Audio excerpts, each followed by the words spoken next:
Hi guys. Okay, we're going to hear a lot of people asking what went wrong. So first of all, I think it's important to remember that while reform did well, it was mainly at the Tories' expense. However, the narrative in the media is mainly about the Labour government and Reform UK. The by-election the government lost is one it shouldn't have. It went in with a 14,000 vote majority against a candidate from Reform who was unknown.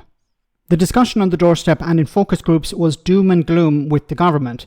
Here Conleth Burns from the polling organisation More in Common explained that it was issues like the winter fuel allowance, PIP changes and the cost of living that were the reasons why Labour lost the by-election. But does the government get it? And there's this real sense of disillusionment, and at the minute, Nigel Farage and the Reform Party are the main beneficiary of that. And the challenge facing them is, okay, now you have this mandate with a new MP, but also with many council victories across the country, mayoralty, at least one at the minute, and potentially another one declared later today. That's now on them to deliver on that change and address that disillusionment. But in the kind of core message that comes from a lot of the conversations we have with voters is real disillusionment, and Nigel Farage and Reform are the main beneficiary of that at the minute.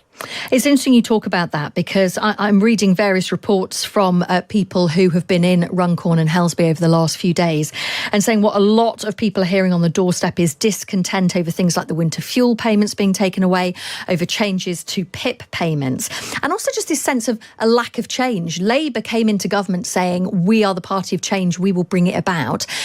People tending to feel they're not really seeing that change yet? Yeah, that's absolutely right. And it's very consistent with what we're seeing in focus groups. I mean, in Runcorn, particularly when we talked about the winter fuel payments, they were saying, these are people, they're grannies and granddads and aunts and uncles who have worked all of their life, and they contributed to the system, and now this was something that was taken away from them. They felt that wasn't fair, and that wasn't the change that they had expected. You got also kind of concerns about why are people on benefits and PIPs changes being used to pay for the tight fiscal situation that we're in at the minute. They're not naive about the fact that the country does have financial problems at the minute, but they are concerned about who's having to pick up the tab for that effectively. I had said after the winter fuel allowance was announced, and after the cuts to PIP and changes to benefits were announced as well, I had said if the government U-turned on them, they could actually win back some support that they lost. But they decided, no, what we're going to do is we're going to double down. And poll after poll pointed to these issues as detrimental for the new Labour government. They're not popular. The public are angry. Not just they're not happy, but they're deeply angry over these changes. Poll after poll has pointed to this. So people feel, okay, what did we actually vote for? We voted for a party that's supposed to represent the poorest in society, to fight on their behalf. And we're seeing the changes to the winter fuel allowance. Now, the detail is not important. It's the perception that people have. And the perception is that the Labour Party wanted to punish pensioners. Doesn't matter whether that's true or not, it's the perception. The same when it came to benefits, to PIP. This was a real case of the most vulnerable in society being punished by the government. Not even a perception, it's the reality. And the excuse given was, well, we need to fix the problems that the Conservatives have caused over the last number of years. I had said if they had U-turned, they could win back some support. But they decided to double down instead. A U-turn generally is something negative in politics. But if you're doing it to make people's lives better or to stop them from getting worse, they will forgive you for that. And you also take the core argument away from the likes of Nigel Farage and the Conservatives to a lesser extent. Because that's what Farage really won on. People were angry with the government. Why were they angry? Because they saw the government punishing, or they believed the government was punishing the most vulnerable in society, be it the elderly or the disabled or people on PIP. So people were angry. So they punished the government. They gave them a bloody nose. Now, is the government actually going to learn from that? I could stand here and say Runcorn was close. we successfully defended 3 mayoralties, and the opposition parties tend to do well in these sorts of elections. But I'm not going to do that. What I am going to do is to respond by saying, I get it. We were elected in to deliver change. We've started that change. Waiting lists are down, wages are up, interest rates are down, massive difference for people who are mortgage holders. But people don't understand this. People don't get this. Is it bad communication? Because remember when the Conservatives were in power and the small boat numbers dropped, or there was a change in the rules when it came to came to immigration.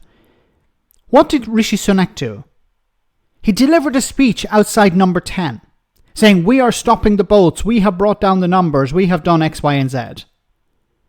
It wasn't true, but it was something that he was using it was a positive story that he was trying to spin to help the government of the time. Why is Keir Starmer not talking more about the NHS waiting list? Why is Labour not talking about this?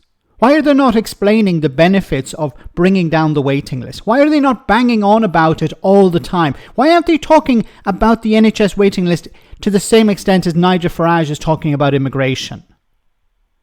But the message I take out of these elections is that we need to go further and we need to go faster. Slogans are not going to work.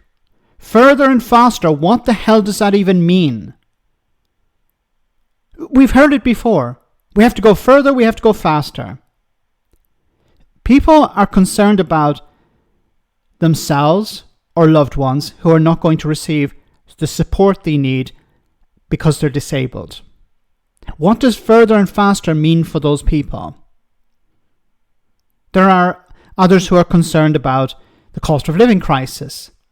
What does further and faster mean to them? People voted for Farage not because they agree with Farage or they voted for reform because they agree with the policies. It's because they're angry with the incumbent. On the change that people want to see, and that's what I'm determined to do. Further and farther in the same direction, though, because your own Doncaster mayor says that actually you haven't been listening to people. She brings up specifically issues of the winter fuel allowance, PIP, changes to national insurance for businesses as issues that have come up on the doorstep. She says you need to listen and you haven't been. She's right. Look, the Doncaster Mayor, Ros, is extremely good. She's done a great job as Mayor. I'm really pleased to see her re-elected as Mayor. Because of the decisions that we made at the budget, which were tough decisions, but the right decisions, we've been able to stabilise. Okay, we've been able to stabilise the economy and everything's going really well. But people don't feel that. People don't see that. What he's doing here is he's creating a fertile ground for Nigel Farage to become Prime Minister. Part of the problem is the media. The media is not focusing on what Labour is doing well, for example, bringing down the NHS waiting list. The media is focusing on everything that they're doing wrong. And instead of U-turning on those disastrous policies, the response is we're going further and faster. Like Starmer at the beginning of this clip said, yeah, I'm listening to people, and then started talking about going further and faster. The economy, commit to the triple lock. So that means this month that, pensions have gone up, state pensions, £470. We probably need to make more of that. Say more. Does he not understand the perception here?